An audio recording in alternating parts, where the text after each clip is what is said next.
What's going on, everybody? Asad Hashim Ali back again with another episode of Behind the Grind.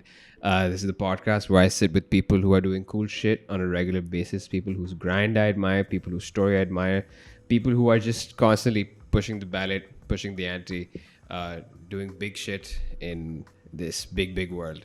My guest for today is family, basically.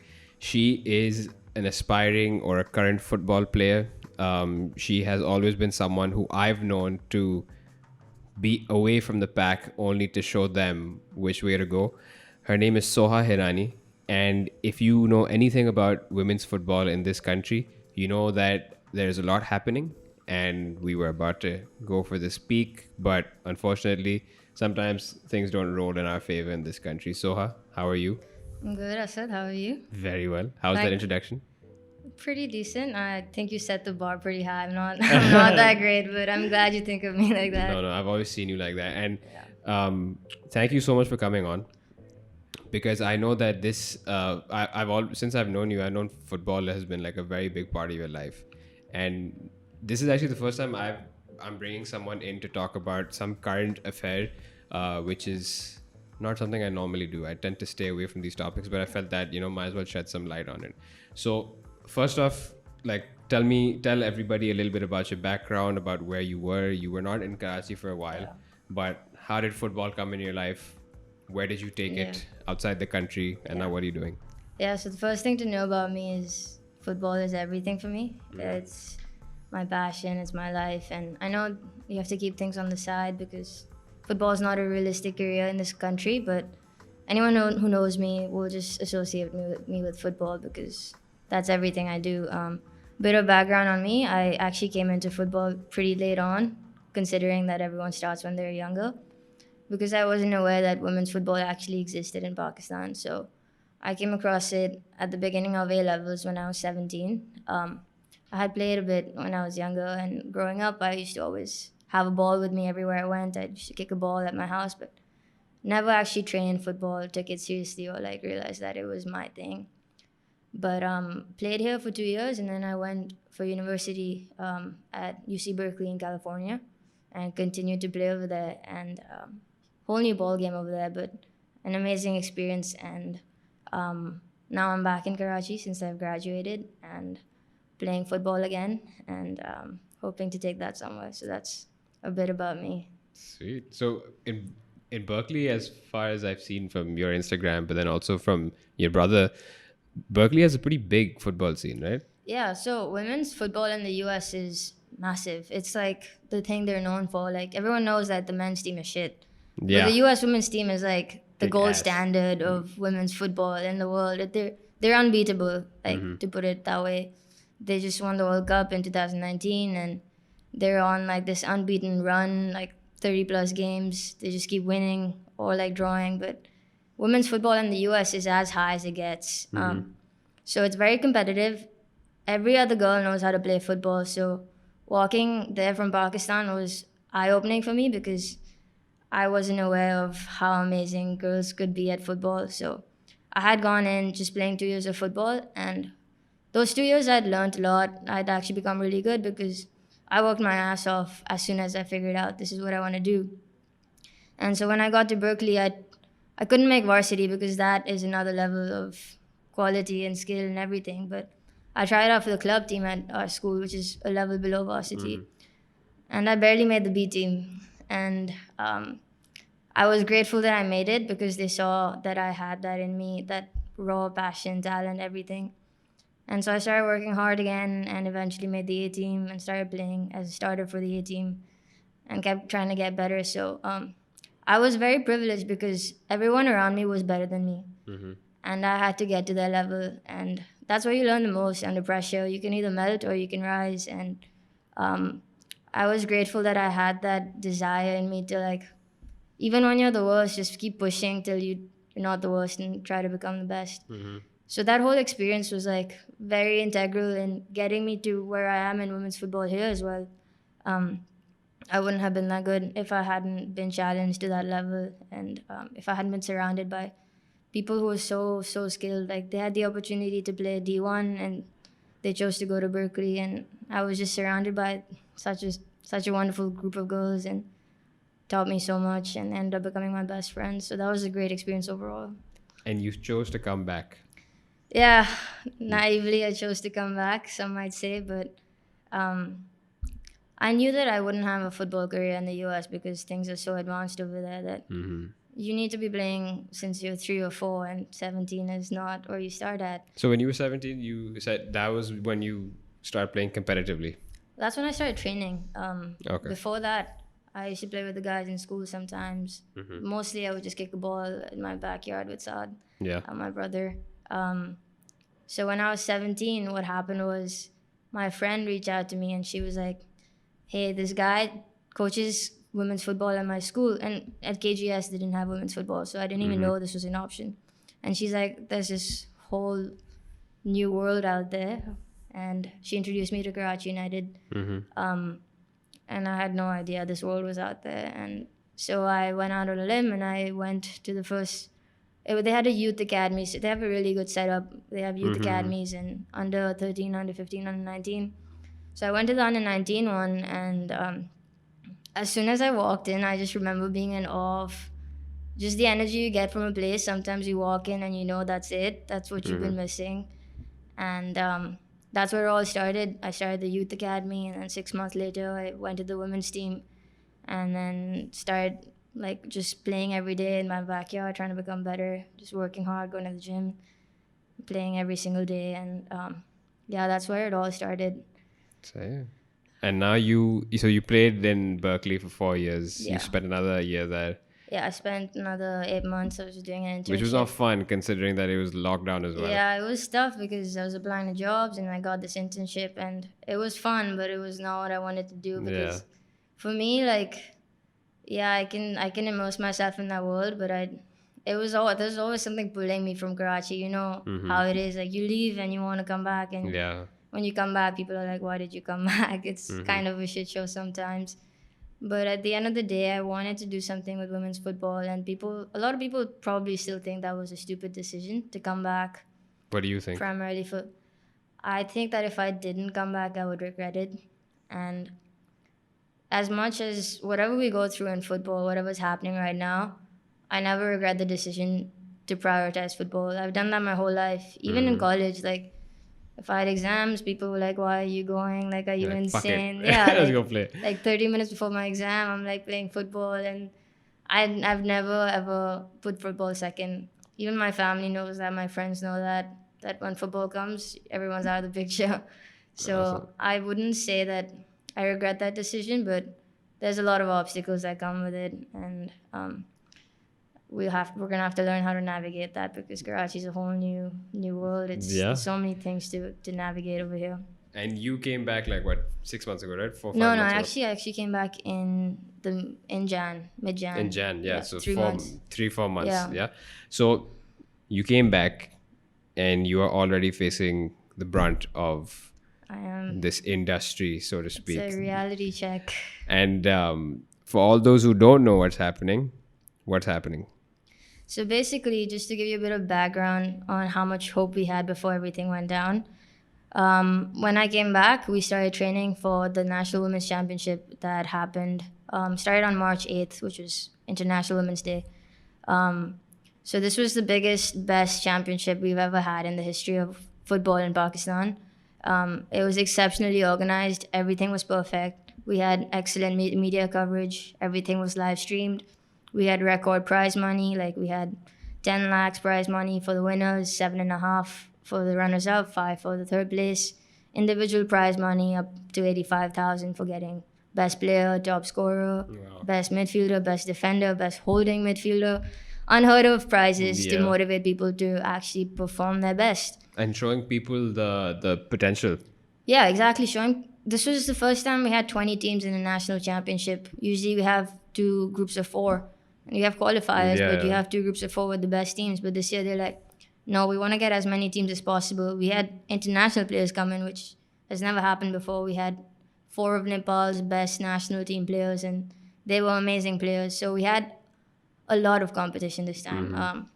We saw our group, and we were like, there were a couple of easy teams in each group, but there was always like this level of competition that we haven't had in the past. And we were very excited because you don't usually get this kind of competition in women's football because only few teams train all year round, and those teams are always the best. And the hardest part about football here is finding people to play against. So we usually play against guys sometimes, and we play against academy kids. And this championship was for the first time something so amazing, so positive. You could just see like everyone was friends with each other from the other teams. Everyone got to know each other. We were hanging out with each other. Like people from the other teams were like mingling, and it was an amazingly positive environment. Like no one cared about which team they were in, but they were all friends. And so the championship's going really well. Everything is perfect. And we make it to the quarterfinals, and we're facing an uphill battle because we're playing last year's champions, Army. Last year was my first national women's championship, and we lost in the final really badly to Army. But we made Which it. is also like, as you said, right? Like Wabda and Army are the two best teams, yeah. right? We were lucky Wabda and Army played each other in the semi-finals, so we got a bit of a pass at that. But the final was really, really hard, and we lost pretty bad. But this year we came back, and we tied the Nepali team 2-2 in our group, but they finished ahead on goal difference. So we got the toughest quarterfinal, which was against Pakistan Army, defending champions for two years in a row. And this is when everything started to go down. So I just want to give you background on how much goes into like preparing for a match. We're like sitting here, just had training, finished my physiotherapy, taking ice baths. We're sitting in a tub full of ice so we can recover from our practice. And we're getting ready to go to bed for a really big match the next day, probably the biggest match we've ever played. And we get this notification saying the women's championship has been cancelled. And so we're all shocked. We're like, what the hell is going on, right? Like 1 second you're like just going to sleep. Tomorrow's the biggest day of your match of your life. And so we find out that the FIFA headquarters, the Pakistan Football Federation's headquarters in Lahore, has been physically taken over. There's a hostile takeover that's happened.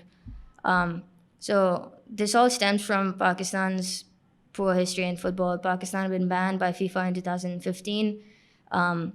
In 2018, the Supreme Court had elections, which was illegal, not recognized by FIFA because FIFA says that the government should not intervene in anything related to football.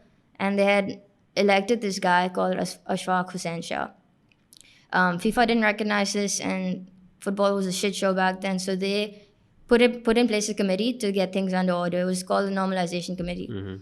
It had 2 chairmen before, but the guy who just came in place, his name was Harun Malik. And this guy was doing a really good job, in my opinion. It was the first time we felt like someone cared about us. Like someone didn't care about the politics, they cared about the football. This guy personally came up to me and he was like, it's an honor to meet you. And like the chairman coming up to you and like talking to you, telling you about his plans. And we had the Spanish director of football. He was going to coach the women's national team. He used to coach for Atletico Madrid's academy. And so this guy, like amazing genius guy, very accessible. You can text him and be like, I'm having this problem, and he'll tell you what to do. And so all of this is happening, and we find out that the headquarters has been physically taken over because those guys went in and they kicked out all the staff, and they sat Harun Malik down and interrogated him, and he felt threatened, so he broke a glass and he actually had to flee the headquarters. No way. Yeah. This was all over the news, like Dawn and everything, and they still physically are in that space and they haven't left. And so the normalization committee had no option but to like cancel the tournament because they're not in power anymore. They don't have access to the accounts. Like how are they going to pay the prize money? Like they don't have the physical space to like organize the tournament. And the tournament was happening in Karachi? It was happening in Karachi. But all this was happening in Lahore? Lahore, yeah. Okay.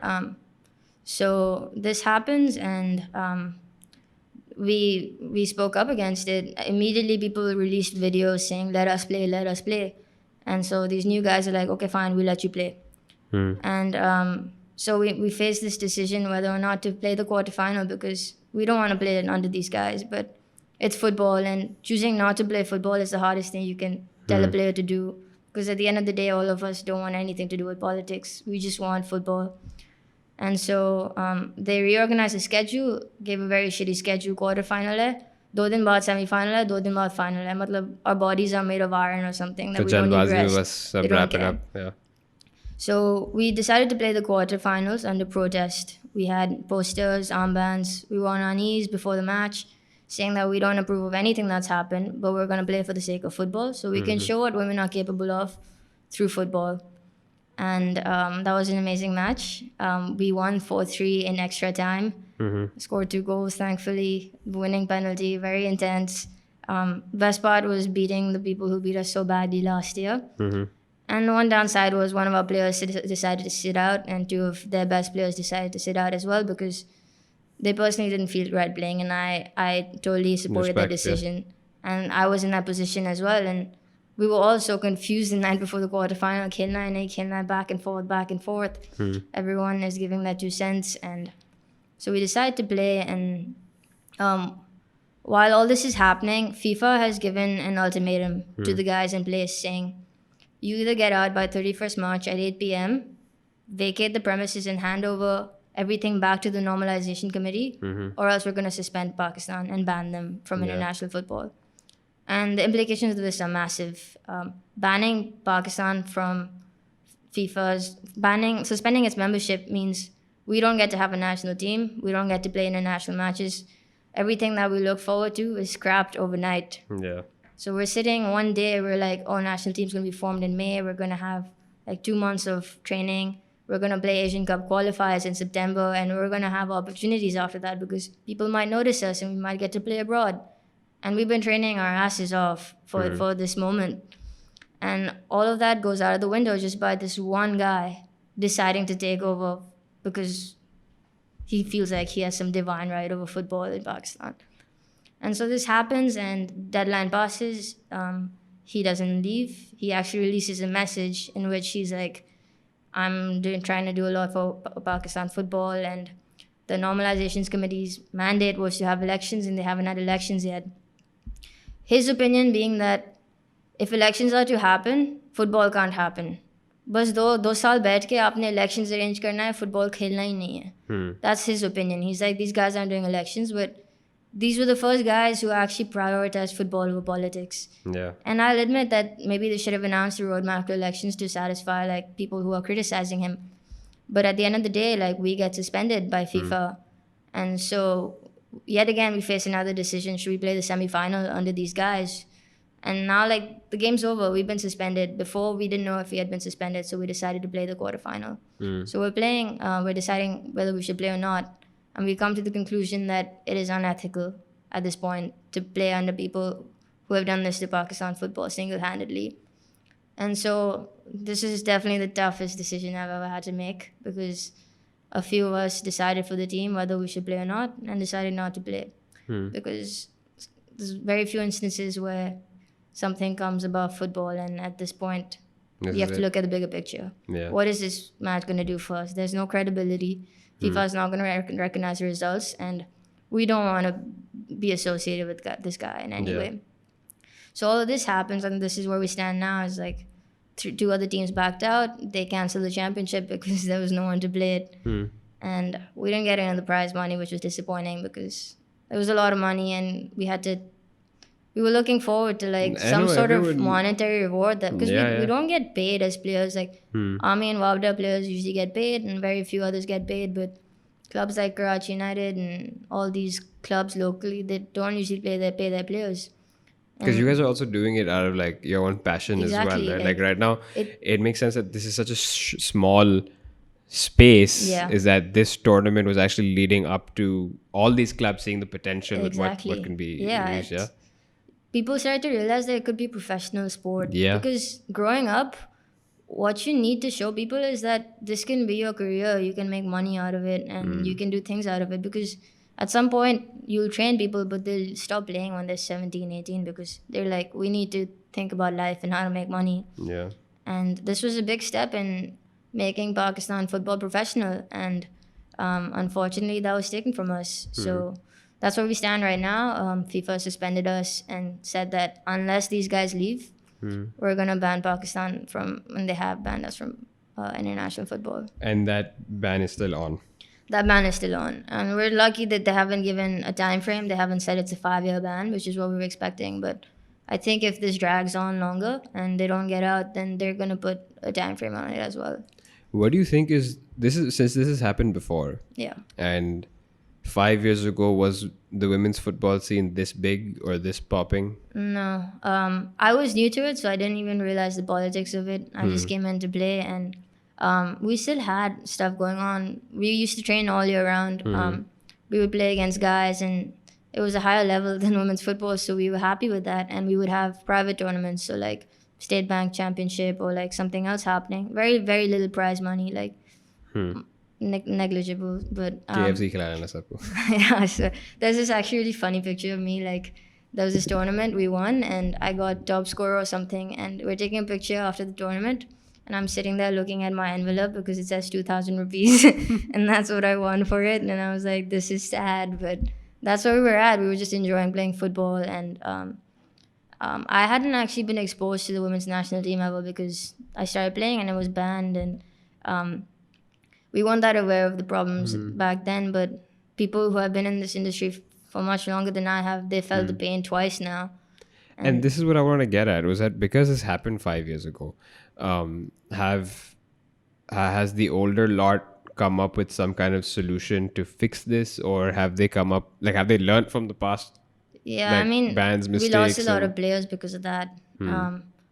There's only so much resilience people can show. Like, as Yeah. much as you love football, at some point you have to be realistic. And I'm lucky I can afford to play and pay out of my pocket and afford everything. But there's people who relied on it as a source of income. Yeah. And that's one thing we didn't talk about, is how many people lost their source of income by what this guy did in one day. Yeah. There's 1,000 department players, men's, and there's a few women's players who get paid by their departments and teams to play. And now with no football activity, they're going to be unemployed. Yeah. So like K Electric shut down their team a while ago because they were like, there's no football activity happening. So they actually shut it down. Yeah, they shut it down before this happened, but now more teams are going to shut down because Yeah, it's inevitable. Like, yeah. And so I don't have to worry about my loss of income, but there's people who literally they have to feed mouths, and they're not going to have any money for their kids. So that's like another big problem that we have, is so much unemployment because of this. but what do you think is the solution to this? Like, how can we fix this? And this is not. Yeah. I alongside the news and speaking to you about it, I saw on Instagram there's a lot of a lot of your teammates and from other teams, they spoke up. Yeah. There's some kind of movement happening as well. Yeah. But what do you think can happen to change this? Yeah. So I think the one thing, to answer your previous question, that they learned from the past is that we have to speak up. And as players, there's a few things we can do, but when it comes to politics, we're helpless. There's nothing we can do to kick this guy out. So everything we have to do has to be away from the international stage. It has to be local. It has to be grassroots. So all we can do as a solution is keep playing football and keep coming up with new avenues for promoting football and getting private funding, private sponsorships, private tournaments going. Because at the end of the day, you have to be ready for when this thing gets solved, and you have to be ready to play when that happens. And as a solution, like, it's extremely hard and complicated, because as players, we shouldn't be doing these things. Our job is to play, not to come up with ways to actually have platforms for football. But that's the unfortunate situation we're in, is that we're going to have to figure out how to keep things going, how to keep players motivated, how to come up with new ways to give people money, and how to get everyone together on like one stage, because everyone lives in different cities. Like, it's not like we can have a tournament and fly everyone in, and it's very complicated that way. So what we can do is, in whichever city people are living, they can come up with solutions to their local area. And like, we have Karachi United, we keep training, we keep playing football, we still are. The solution is only to keep playing football at the end of the day. But then, with that being said, do you feel that there is a need for do you think that there's some kind of bureaucratic solution to this as well? 100%. The only solution is for the government to step in and tell this guy to leave. That's the only possible solution at this point, to get us unsuspended. To get the government to intervene once again, to get yes. the government out. Yeah. because, I mean, he has political backing from whatever sources I don't want to name, but the only thing we can do is forcibly remove the guy who forcibly came in. Like, he's not going to leave. He's not going to get some sudden enlightenment that this is wrong, what I'm doing is wrong, and it's affecting thousands of people. Because if he had that sense, he wouldn't have done it in the first place. He didn't even realize the women's championship was going on and he would interrupt it. He could have waited 6 days and it would have been over. And he doesn't care about it at the end of the day. So the government needs to step in and take him out. And that's the only solution to getting the normalization committee back and getting things underway again.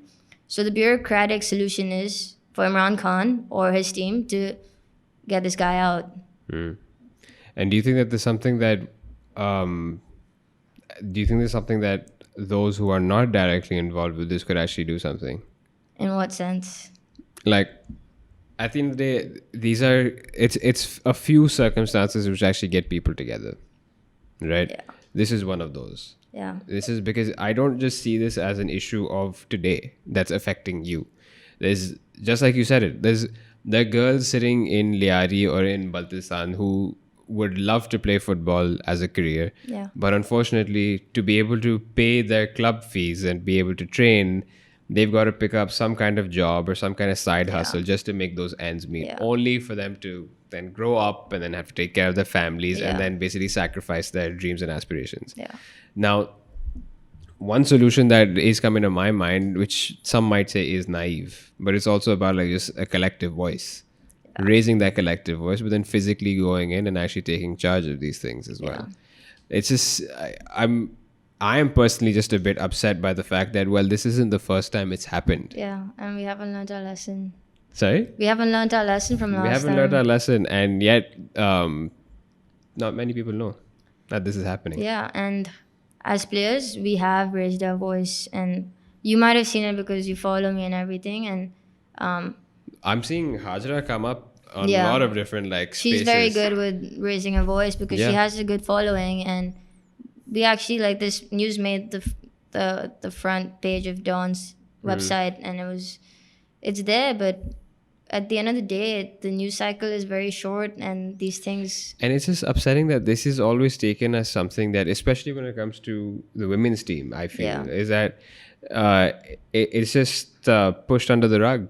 Yeah. It's not taken seriously. And the fact that it's still not being taken seriously, given that the men's team is also involved, says something about the scale of what's going on. So the women's team has always been pushed aside, and Yeah. like I said, this was the first time we were being treated fairly and equally the way we deserved. And I mean, I honestly, like, I don't know where to go from here in terms of, like, if it was cricket, this would be fixed in a second. If Yeah.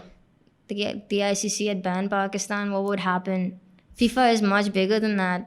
How many countries play cricket and how many countries play football? Like 200 countries play football. This is much bigger than that. But at the end of the day, the government only cares about cricket. They don't care about football. And it's a shame that we have a sports person in place and we still don't have the noise creation that we should have from them.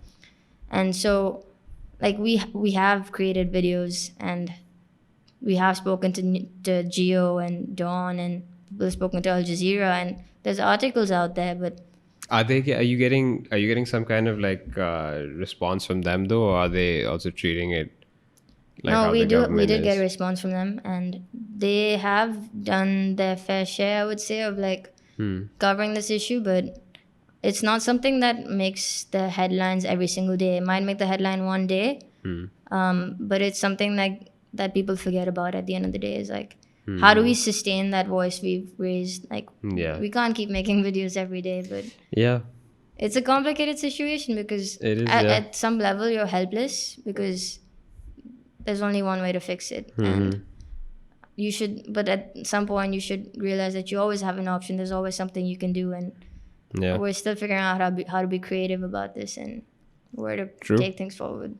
So, tell me about the stepping aside from all of this. Tell me about the current landscape of football in Pakistan, both men and women. Yeah. Like, what scale is it at? How big is it? Yeah. Women's football in Pakistan is very different to men's. For men's, everywhere you go, people are crazy about football. Like, if you see local matches happening up north or like in Balochistan, you'll always see massive crowds, and like even if it's not covered by any news, like the local population is always crazy about football. Like you see that in Liari, if there's a match happening, there'll be thousands of people even during COVID watching that match. So like local scene in football for men's football is huge. There's a lot of academies, especially in Karachi. There's grassroots programs happening. It might not all be like very well coordinated as a whole. Everyone's doing their own thing. There's no system as such, but at least it's happening. People are playing. People are learning. They might not have the opportunities to go beyond that, but football is massive for men, and people are crazy about it. But for women's, it's a very very small industry.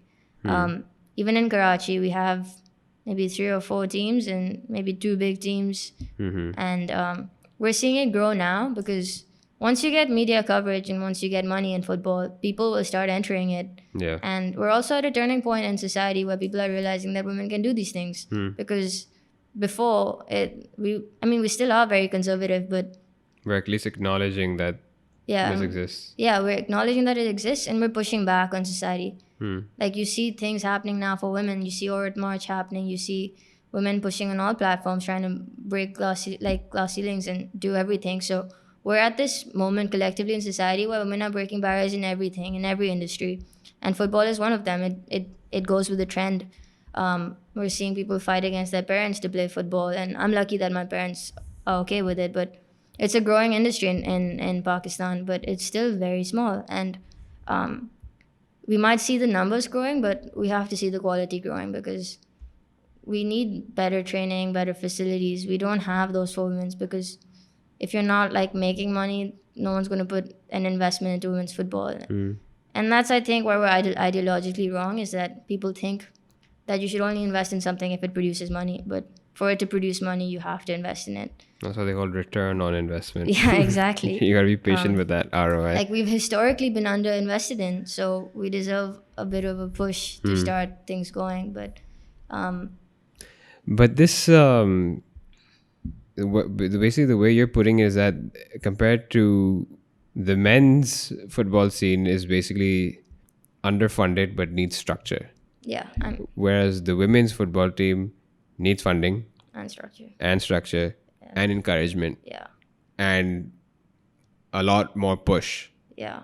to get those players out. Yeah, we need some sort of system, and we need to get people from a young age into this because that's when you learn how to play. Yeah. Like, starting at 17, there's only so much you can do to like develop that skill because skill comes with time. Yeah. The more you play as a child, the more things get ingrained into you. You can't like learn certain things when you're much older because your body doesn't work that way. Yeah. It doesn't absorb it that way. So we should have better grassroots programs. We should have more academies for girls. And we should have schools promoting football because those are the two ways that girls really get into football from a young age. Yeah.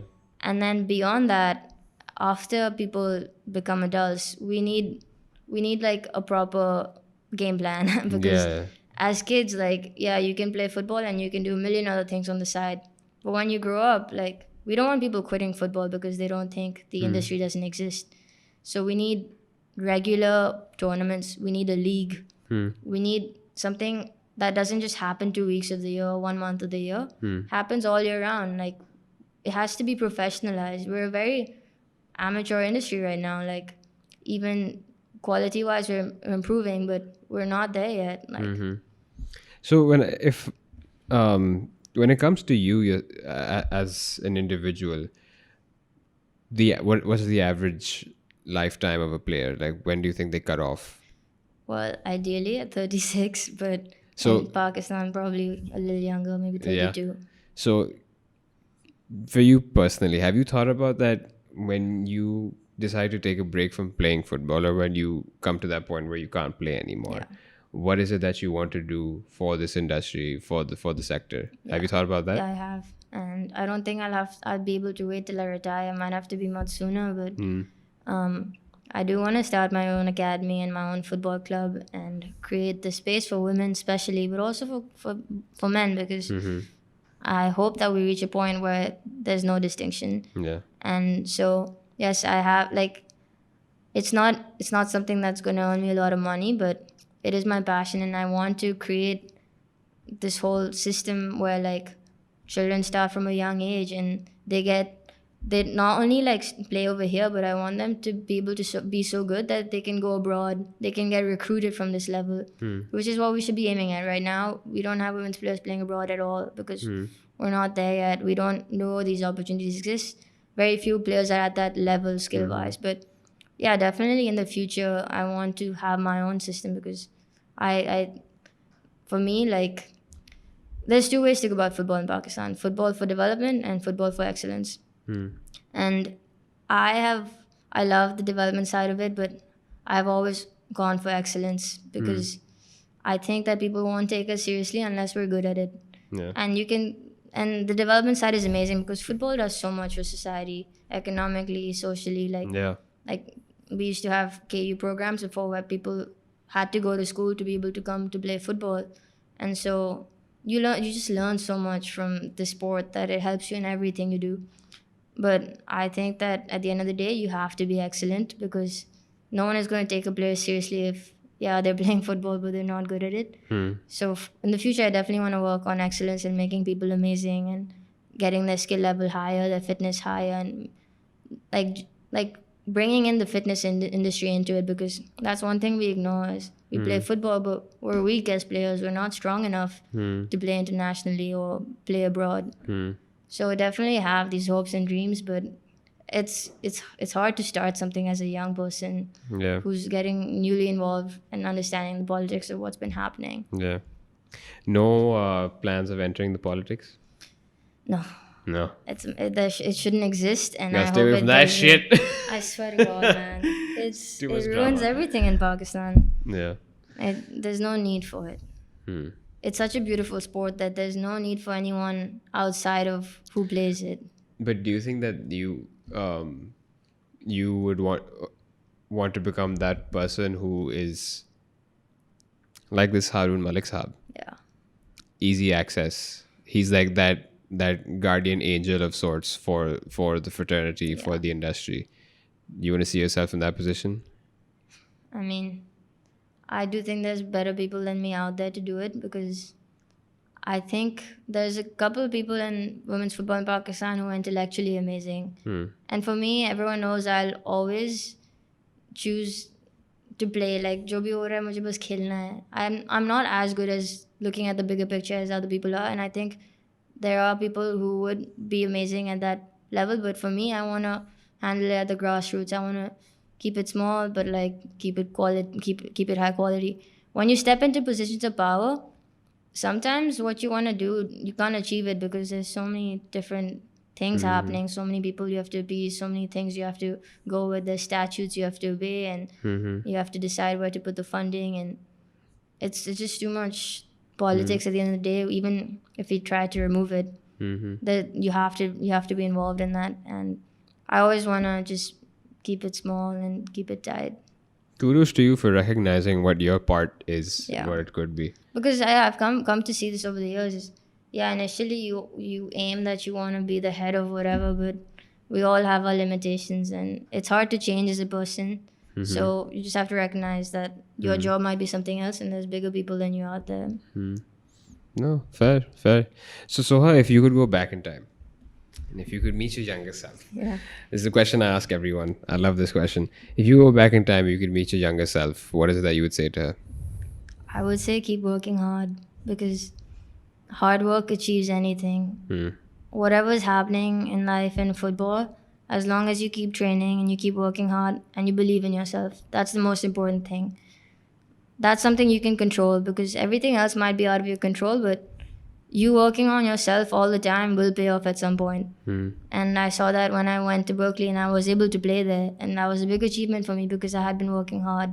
So that's like the thing I would say to myself is put as much time as you can and put all your cards in one place. Don't hedge your bets. Go all in for one thing. Because that's one thing I was always hesitant about, was like, maybe I should focus more on studying and maybe I should focus more on these things. But there's only one thing you can find that you love that much, and I'm lucky to have found it, and I would have told myself to just keep it going and just focus on that. It's like I'm talking to myself right now. Damn. That was awesome, man. Um, Thank you so much for sharing this, by the way. No, of course. I'm sure like it hasn't been a smooth ride. No, it hasn't, and it's always personal to talk about football, Yeah. but I do think I should be sharing my passion, and I hope that they can get more girls to understand that they can also do this as long as they work hard, as long as they're dedicated, as long as they have a goal in mind and keep believing in themselves. Definitely. Definitely. Thank you, Soha. Thank you for sharing this story. I hope, fingers crossed, things turn around. I hope I so guess too. it's just about like, it's a collective problem. It's not an individual problem. Yeah. We all got to play our part in solving this Yeah. as well. But all the best to you. No, thank All you the for having best. me. No, it's fun. Yeah, it was a lot Liked of it? fun. Yeah. It's kind of like therapeutic It is. in a It's, sense, right? and Like, it's easy talking to you. You're like my bigger Bas- brother, but bhai ka kamal hai, what can I say? Saad se better hai thoda. Uh, I'm kidding. Saad, you didn't have to hear that. But no, all the very best to you. All the very best to Karachi United. I hope you do make that academy. And if there's anything that I can do Yeah. to play my part, I you know will I'm just a call always away. reach out to you. Yeah. Awesome. Thanks, Awesome. Joseph. Thanks for coming on. Yeah, of course. Till the next one, everybody. Peace out. Bye bye.